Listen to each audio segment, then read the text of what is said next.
नमस्कार, India voice देख रहे हैं आप और मैं हूं आपके साथ शिवम दुबे। इंडिया वॉइस के खास कार्यक्रम हरियाणा पंजाब में आप सबका स्वागत है। बुलेटिन की शुरुआत करेंगे खबर कुरुक्षेत्र से है, जहां मुख्यमंत्री नायब सिंह सैनी रविवार को रात्रि सेक्टर 4 में संत शिरोमणि ब्रह्मानंद सरस्वती महासभा की तरफ से आयोजित अभिनंदन समारोह में बतौर मुख्य अतिथि शिरकत की। इससे पहले मुख्यमंत्री नायब सिंह सैनी, सांसद नवीन जिंदल, राज्य मंत्री सुभाष सुधा ने जगत गुरु ब्रह्मानंद सदन का शिलान्यास किया और मुख्यमंत्री नायब सिंह सैनी ने स्वयं अपने हाथों से सदन की नींव की ईंट रखी। इस कार्यक्रम में मुख्यमंत्री नायब सिंह सैनी ने 21 लाख रुपए अनुदान राशि देने की घोषणा की। इसके साथ ही सांसद नवीन जिंदल और राज्य मंत्री सुभाष सुधा ने 11 लाख रुपए देने की घोषणा की।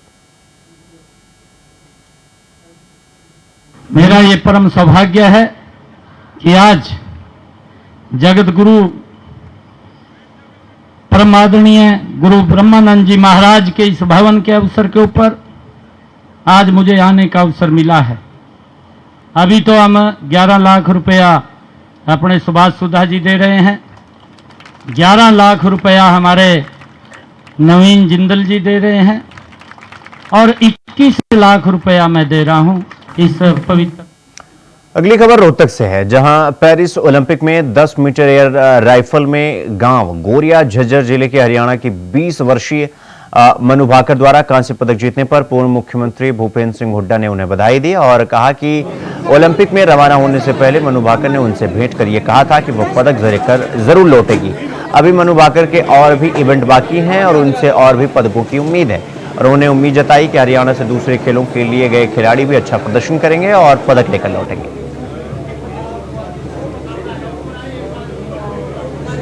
बहुत गर्व की बात है देश के लिए और वो बहुत अच्छी हमारी वो है पिस्टल शूटिंग में।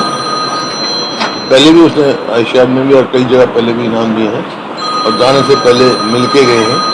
उनके पिताजी से मेरी बात हुई है, मुबारकबाद मैंने दिया है तो सारा हरियाणा इस बात से गर्वित है। हमारे खिलाड़ी बहुत वो हैं, बड़ा पोटेंशियल है हरियाणा में खिलाड़ियों का और उनको सही सुविधा दी जाए।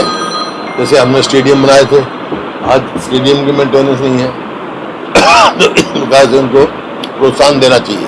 और भी हैं हमारे हरियाणा से काफ़ी गए हैं, हमारे को उम्मीद है काफ़ी अच्छी परफॉर्मेंस रहेगी। लेकिन ये तो जिस दिन मेरे को मिलने आई कह के गई थी दादाजी मैं आपके मेडल लेके आऊँगी, बड़ा कॉन्फिडेंस इस लड़की में देखा मैंने। देखिए जो हमारी नीति बनाई थी वो इन्होंने लागू नहीं की, उसमें भी इन्होंने कर दिया।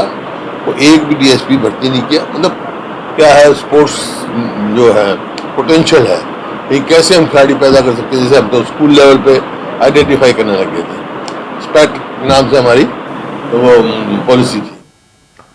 अगली खबर सिरसा से है, जहां एलनाबाद निवासी पर्वतारोही चांद माही उर्फ हुकुम चंद भी एक ऐसा ही उदाहरण बनकर उन लोगों के लिए मिसाल बने हैं जो साधन संपन्न होने के बाद भी कुछ नहीं कर पाते। आपको बता दें कि मीडिया से बातचीत करते हुए चांद माही ने बताया कि अब तक भारत में 9 माउंटेन और भारत से बाहर अफ्रीका की सबसे ऊंची चोटी माउंट किलिमंजारो और यूरोप की सबसे ऊंची चोटी माउंट एल्ब्रस पर बिना ऑक्सीजन चढ़ाई कर चुके हैं। उनका सपना है कि वो दुनिया की सबसे ऊंची चोटी माउंट एवरेस्ट को भी बिना ऑक्सीजन फतेह कर अपना और अपने अभिभावकों का नाम देश और विश्व के पटल पर चमकाएं।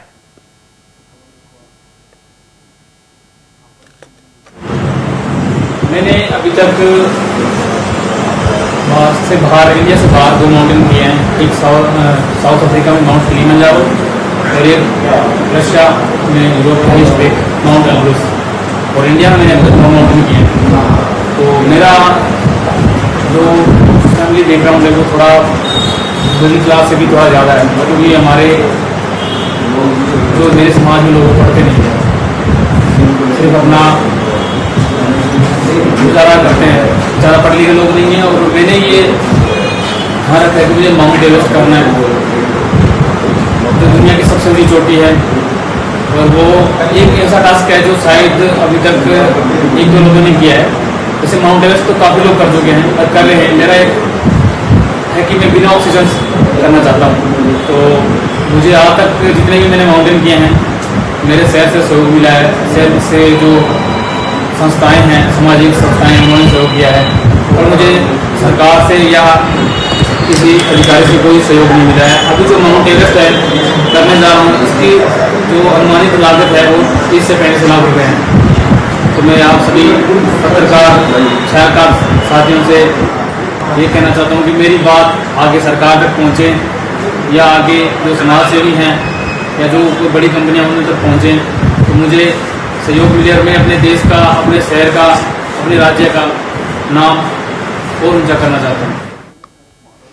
तो अगली खबर रोहतक से है, जहां शहर में वैश्य कॉलेज रोड स्थित शिव मंदिर में सावन के दूसरे सोमवार को पूजा अर्चना करने के लिए श्रद्धालुओं की भीड़ लगी रही। सैकड़ों वर्ष पुराने इस शिव मंदिर में प्रतिदिन श्रद्धालु पूजा अर्चना करने के लिए आते हैं, लेकिन सावन के महीने में इस पुराने शिव मंदिर में लाखों की संख्या में श्रद्धालु पहुंचते हैं। श्रद्धालु मन्नत पूरी करने के लिए हर वर्ष कांवड़ भी चढ़ाते हैं। प्रतिवर्ष हरिद्वार से गंगा जल लेकर सैकड़ों की संख्या में कांवड़िया मंदिर में शिवलिंग पर जलाभिषेक करने आते हैं।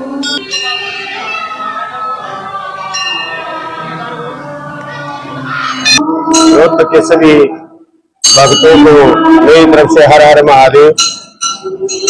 आज सावन का दूसरा सोमवार है और आज शिवरात्रि बाबा भोलेनाथ की कृपा से सोमवार को हजारों में भक्त पूजा करने आते हैं। बहुत बड़ा विशाल कीर्तन होगा। आप सभी भक्त सादर और बाबा की भव्य शिवरात्रि की तैयारी 25-30 लाख कावड़ और कावड़ चलेगी शिवरात्रि को। अगली खबर गुरुग्राम से है, जहां साइबर सिटी के सबसे व्यस्त सदर बाजार के साथ लगते जैकमपुरा में सीवर ओवरफ्लो और यहां के निवासियों के जी का जंजाल बन गया है। आपको बता दें कि सीवर ओवरफ्लो होने से गलियों में गंदा पानी जमा हो गया है, जिसके चलते यहां के निवासी घरों में कैद होने के लिए मजबूर हो गए हैं। जैकमपुरा निवासियों की माने तो यहां समस्या पिछले 10 सालों से बनी हुई है, लेकिन उनकी सुध लेने वाला कोई नहीं। गलियों में जमा सीवर का गंदा पानी स्कूली बच्चों के लिए परेशानी का सबब बनता जा रहा है। सुबह स्कूल जाने वाले बच्चे इसी गंदे पानी से गुजर के स्कूल जाते हैं। गुप्ता कॉलेज के सामने 3 चैम्बर हैं। तीनों चैम्बर पिछले 1.5 महीने से ये बिल्कुल ब्लॉक हैं। एमसीजी में डेली रिपोर्ट करते हैं टोल फ्री नंबर पे। कभी अशोक कुमार जी का जेई का नंबर भेजते हैं, जेई को कॉल करते हैं, कहते हैं जी मेरी तो ट्रांसफर हो गई। तो अगर ट्रांसफर होगी इतना मतलब आपका सिस्टम खराब है। ट्रांसफर होने के बाद उस जेई का नंबर क्यों भेज रहे हो आप? जेई कहता है जी सुमित को कॉल करो, सुमित चहल जेई है। मतलब अब हम कस्टमर्स, मतलब हम लोग नागरिक होके हम एम्प्लॉयज को कॉल करेंगे सरकारी बंदों को, जी आप काम करो हमारा आके। कैसे तो थर्ड क्लास सरकार है। 10 साल हो गए बीजेपी को बने हुए, हम बीजेपी को ही वोट देते हैं तब भी काम नहीं होता। सिंगला यहाँ का पार्षद है, सिंगला यहाँ का एमएलए है, जो भी सुभाष सिंगला है, जो भी है, कोई काम नहीं हो रहा जी। यहाँ पे सारी गंदगी है, कोई नहीं आया आज तक। मच्छर पनप रहे हैं, बीमारी हो रही है, घर में सबके बच्चे हैं छोटे छोटे, कोई सुनवाई नहीं है। इस गंदे नाले के पानी से घर का जो पानी है पीने का, वो लाइन भी गंदी आ रही है, बदबू वाली। कोई सुनवाई नहीं है भाई साहब। हाथ जोड़ के विनती है, सरकार से कोई लड़ नहीं सकता। सरकार से लड़ोगे मार के अंदर करेगी। हम हाथ जोड़ के विनती कर सकते हैं जी, हमारी सुनवाई हो। आज में सुनवाई हो। इलेक्शन आ रहे हैं, पता चलेगा जी। इलेक्शन के टाइम पे वोटिंग मांगने आ रहे हैं, वोटिंग के लिए तो भाग के आती है सरकार, वोट कर दो। अब हमारी सुनवाई कौन करेगा, हमें ये बता दो जी। बस यही हम आपसे विनती करते हैं। हमारा ये 3 चैम्बर गुप्ता कॉलेज के सामने, इसको क्लीन कराया जाए, साफ होना चाहिए आज में। पिछले 10 साल से ये समस्या आ रही है। सीवर भरे रहते हैं, एक जेई को भेज देते हैं, जेई देख के चला जाता है। उसके बाद कोई भी बड़ा अधिकारी आकर यहाँ पर सर्वे नहीं करता कि क्या काम हो रहा है। अब कबीर भवन पे वो बना रहे हैं एक चैम्बर, और उसमें भी वो सीवर और पानी को मिक्स करके बना रहे थे, जिससे कि सीवर का पानी आगे भी मिक्स होके जाता रहे। तो बड़े अधिकारी क्या कर रहे हैं, पहली बात ये।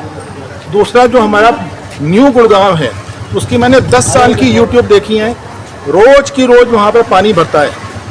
और ओवरग्राउंड तो बहुत काम हो गया, बड़ी बड़ी बिल्डिंगें बन गई, मिलेनियम सिटी बना दिया, लेकिन अंडरग्राउंड सीवर के पानी को कैसे निकालोगे आप? इसकी कोई समस्या पे कोई ध्यान नहीं देता। किसी भी सरकारी अधिकारी के जू नहीं रेंगती, सब ऐसे बैठे हुए मस्ती। अगली खबर चरखी दादरी से है, जहां शहर में एनएचएम कर्मचारियों ने अपनी मांगों को लेकर रोष प्रदर्शन करते हुए सिविल अस्पताल में सीएमओ को ज्ञापन सौंपा। लंबित मांगों को लेकर एनएचएम कर्मचारियों में रोष बना हुआ है लगातार, जिसके चलते उन्होंने हड़ताल शुरू कर रखी है।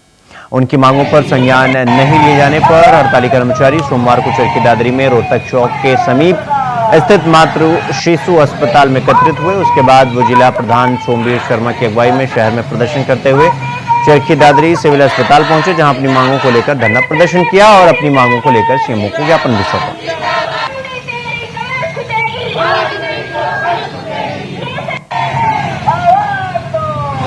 हमारी मांगे हैं पक्का करने की। सबसे पहली मांग तो हमें पक्का किया जाए, क्योंकि हम काफी दिन से बहुत सालों से कच्चा काम कर रहे हैं, कच्चे पर रख रखा है। एक साल के अंदर बोलते हैं कि कॉन्ट्रैक्ट बेस पे आपका कॉन्ट्रैक्ट रिन्यू होगा। जो अधिकारी बैठते हैं वो हमको धमकी देते हैं कि आपको अच्छे से काम नहीं किया तो आपको हटा देंगे। हमारे साथ बहुत जुल्म हो रहा है। हमको पक्का किया जाए बस। हमें रोहतक चौक से हम जीएच तक, हाँ, सीएम सर को ज्ञापन सौंपेंगे आगे की हड़ताल के लिए। अभी 4 दिन की बढ़ा दी गई है। ये अगर सरकार ने हमारी मांगे नहीं मानी तो मैं अनिश्चित हड़ताल के लिए जाएंगे। हमारी मांगे है कि हमें पक्का किया जाए। पिछले 1998 से हमारी स्टाफ काम कर रही है, उनको अभी तक कोई भी सर्विस बाय इलाज नहीं है, कोई भी कानून नहीं लागू किया। जो एनएचएम को मिल रहा है वो हमें सब, जो परमानेंट बेंच को मिल रहा है वो हमें एनएचएम को भी दिया जाए। हमारी सिर्फ एक ही मांग है कि हम कोई भी पॉलिसी लागू करके हमें पक्का किया जाए। आप करेंगे आप लोग? तो हम और आगे धरना देंगे और ये एनएचएम की अनिश्चितकालीन हड़ताल रहेगी। एमसीएच चरखी दादरी से हम जनरल हॉस्पिटल चरखी दादरी जा रहे हैं सीएमओ सर को। हाँ जी, बिल्कुल करेंगे। अनिश्चितकालीन हड़ताल रहेगी और सीएम का घेराव भी हो सकता है। हाँ जी, बिल्कुल बढ़ा दी गई है। अगर हमारी मांगे पूरी नहीं हुई तो अनिश्चितकालीन हड़ताल रहेगी। रुकेंगे एक छोटे से ब्रेक के लिए। खबरों का सिलसिला जारी है, फौरन लौट रहे हैं। ब्रेक के बाद एक बार फिर आप सबका स्वागत है मेरे साथ। वो करेंगे अगली खबर की ओर। अगली खबर सिरसा से है, जहां क्लेरिकल वेलफेयर एसोसिएशन हरियाणा द्वारा वेतनमान 35,400 को लेकर लंबे समय से संघर्ष किया जा रहा है, लेकिन सरकार बार बार कर्मचारियों से वादा खिलाफी कर रही है। आपको बता दें कि 28 जुलाई को कर्मचारियों की ओर से संघर्ष का ऐलान किया गया था, लेकिन उससे पहले ही सरकार ने कर्मचारियों को बातचीत के लिए बुलवाया और 5 अगस्त तक समय दिया। तब तक के लिए आंदोलन को स्थगित किया जाता है। अगर 5 अगस्त तक उनके वेतनमान को लेकर कोई निर्णय नहीं लिया गया तो प्रदेश भर के कर्मचारी आंदोलन के लिए तैयार हैं।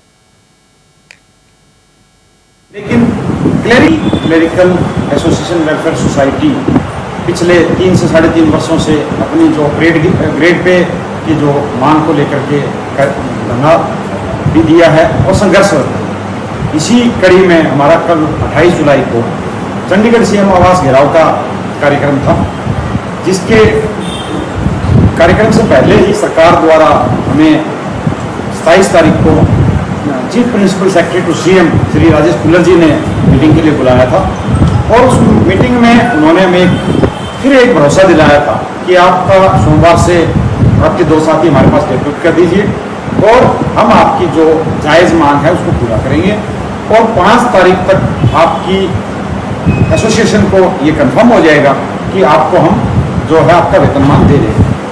उसी के निरंतर में उन्होंने कहा था कि आपका जो कल का जो सीएम आवास घेराव का जो प्रोग्राम है उसको आप एक बार स्थगित कर दीजिए। अगर आपको लगता है कि सरकार आपकी मांगों को नहीं मान रही है तो आप इसके लिए स्वतंत्र है भविष्य में। हमारी पीछे भी कई बार सरकार से मीटिंग हुई है। पिछले वर्ष भी हमारी 42 दिन की स्ट्राइक थी, उसमें भी जब उस समय के जो मुख्यमंत्री थे मनोहर लाल खट्टर जी, उन्होंने मुझे एक वादा किया था कि आपकी कार्य की समीक्षा करके आपका जो वेतनमान बनता है वो आपको हम देने का कार्य करेंगे। उसके लिए एक कमेटी बिठाई थी, परंतु कमेटी ने जिस विषय पर बैठाई थी उस विषय को छोड़ के उन्होंने कोई कार्य नहीं किया और उन्होंने एक पर्टिकुलर स्टेट का एक बेसिस पे उठा के हमारे करंट रेट से थोप दिया, जिसका क्लरिकल वर्क को कोई फायदा नहीं हुआ, जिसके निरंतर में फिर हमने सरकार से पत्राचार किया और सरकार ने उस पर कोई संज्ञान नहीं लिया और जिससे निराश होकर क्लरिकल वर्क को दोबारा सड़कों पर उतरना पड़ा। करनाल में 7 जुलाई को हमने एक बड़ा प्रदर्शन रखा। तो अगली खबर सिरसा से है, जहां एनएचएम कर्मचारियों की हड़ताल आज चौथे दिन भी लगातार जारी रही। आपको बता दें कि प्रदेश के सभी नागरिक अस्पताल के बाहर कर्मचारी धरने पर बैठे हैं और लगातार अपनी मांगों को लेकर संघर्ष कर रहे हैं। आज भी कर्मचारियों ने सिरसा के नागरिक अस्पताल में सरकार के बाहर अस्पताल में सरकार के खिलाफ नारेबाजी कर अपना रोष जाहिर किया। कर्मचारियों ने सरकार को चेतावनी भी दी कि जब तक उनकी मांगों को पूरा नहीं किया जाता तब तक उनका विरोध प्रदर्शन सरकार के खिलाफ नहीं जारी रहेगा।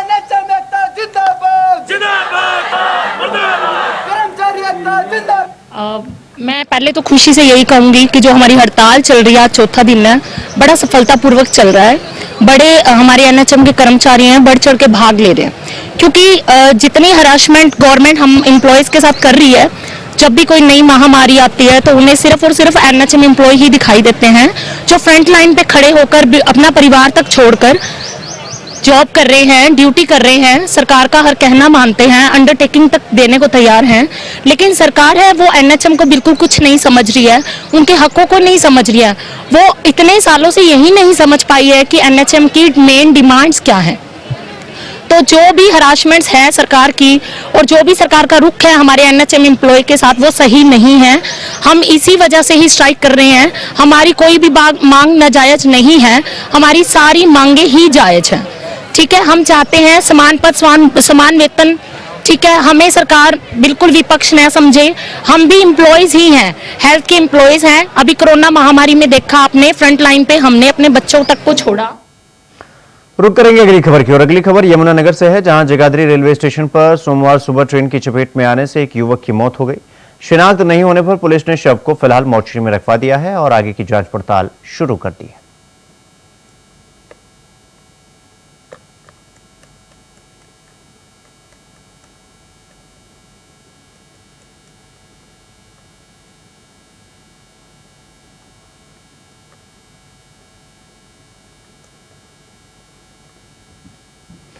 अगली खबर यमुनानगर से है, जहां शहर के सहारनपुर मार्ग पर मंडौली लक्कड़ मंडी के नजदीक सोमवार सुबह यूपी रोडवेज बस की टक्कर लगने से मोटरसाइकिल सवार 2 सगे भाइयों की मौत हो गई और एक अन्य मोटरसाइकिल सवार युवक गंभीर रूप से घायल हो गया। तो वहीं पुलिस ने दोनों शवों को कब्जे में लेकर पोस्टमार्टम के बाद परिजनों को सौंप दिया और आरोपी बस चालक के खिलाफ मामला दर्ज कर कार्रवाई शुरू कर दी।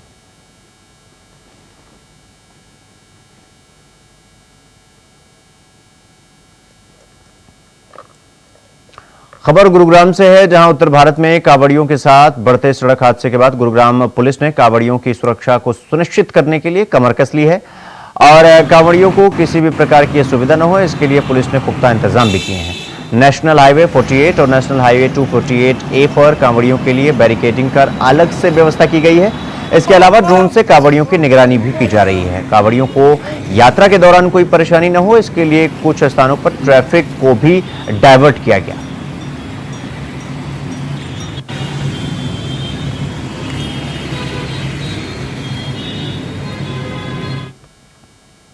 वहीं हरियाणा के कृषि मंत्री कंवरपाल गुर्जर ने शूटर मनु भाकर को शुभकामनाएं दी और हरियाणा के साथ साथ पूरे देश में मनु भाकर की उपलब्धियों पर खुशी जाहिर की।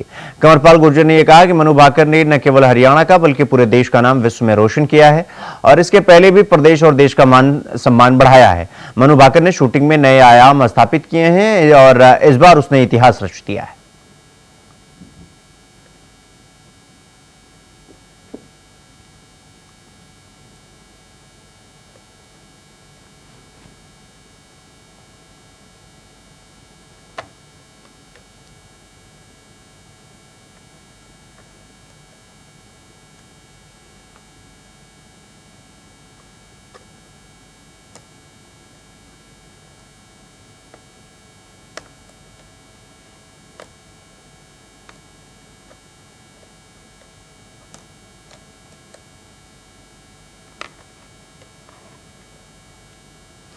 अगली खबर कुरुक्षेत्र से है, जहां संत शिरोमणि वाल्मीकि समाज के कार्यक्रम में अभिनंदन समारोह में पहुंचे मुख्यमंत्री नायब सिंह सैनी ने पेरिस ओलंपिक में हरियाणा की बेटी मनु भाकर द्वारा पदक लाने को लेकर उन्होंने बधाई दी। तो वहीं इस दौरान मुख्यमंत्री ने विपक्ष पर भी तंज कसते हुए कहा कि विपक्षी हर जगह राजनीति करने से बाज नहीं आते।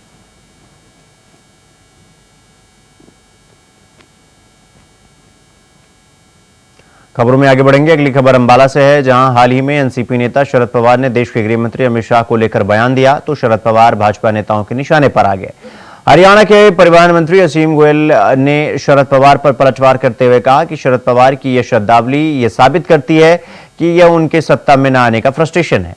कांग्रेस नेता वीरेंद्र सिंह ने कहा था कि भाजपा जाति और धर्म की पार्टी है, जिस पर मंत्री असीम गोयल ने जुबानी हमला करते हुए कहा कि चौधरी बीरेंद्र सिंह मौका परस्त नेता हैं।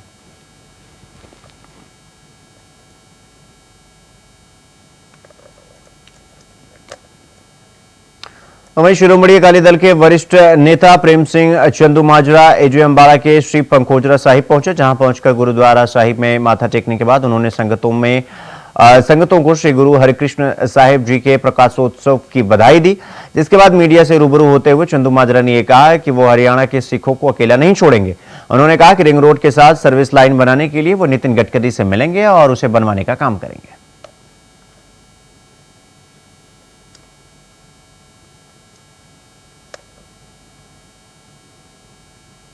अगली खबर होशियारपुर से है, जहां दसूहा हाजीपुर मुख्य सड़क पर पड़ते बडला मोड़ के नजदीक एक बजरी से भरा टिप्पर सफेदे के पेड़ से जाकर टकराया और जिस कारण ड्राइवर की मौके पर ही मौत हो गई।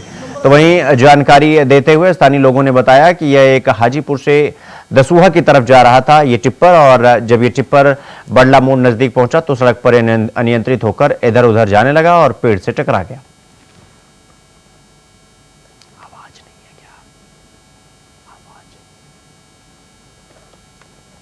अगली खबर होशियारपुर से है, जहां हल्का दसूहा में देर रात मीट विक्रेता को 3 लुटेरों ने धारदार हथियारों से हमला कर उन्हें घायल कर दिया और हमले में मीट विक्रेता स्वामीनाथ के पेट में ज्यादा गहरा जख्म होने के कारण उनकी आंतें बाहर निकल आई और जिसे डॉक्टर ने जालंधर के लिए एक निजी अस्पताल में रेफर कर दिया। वहीं दूसरे साथी सुरेंद्र पाल के सिर में गहरा जख्म हुआ है और जिसका दसूहा के सिविल अस्पताल में इलाज चल रहा है। फिलहाल मौके पर पहुंची पुलिस ने पीड़ित के बयान दर्ज कर कार्रवाई शुरू कर दी है।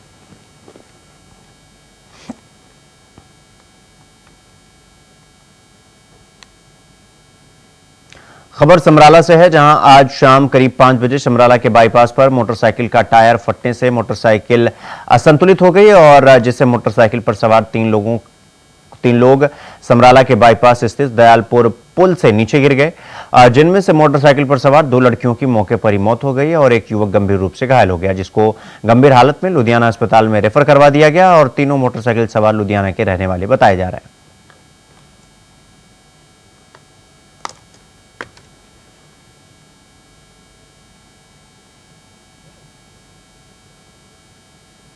तो हरियाणा पंजाब में फिलहाल अभी के लिए बस इतना ही। देश और दुनिया की तमाम खबरों को देखने के लिए देखते रहिए इंडिया वॉइस। नमस्कार।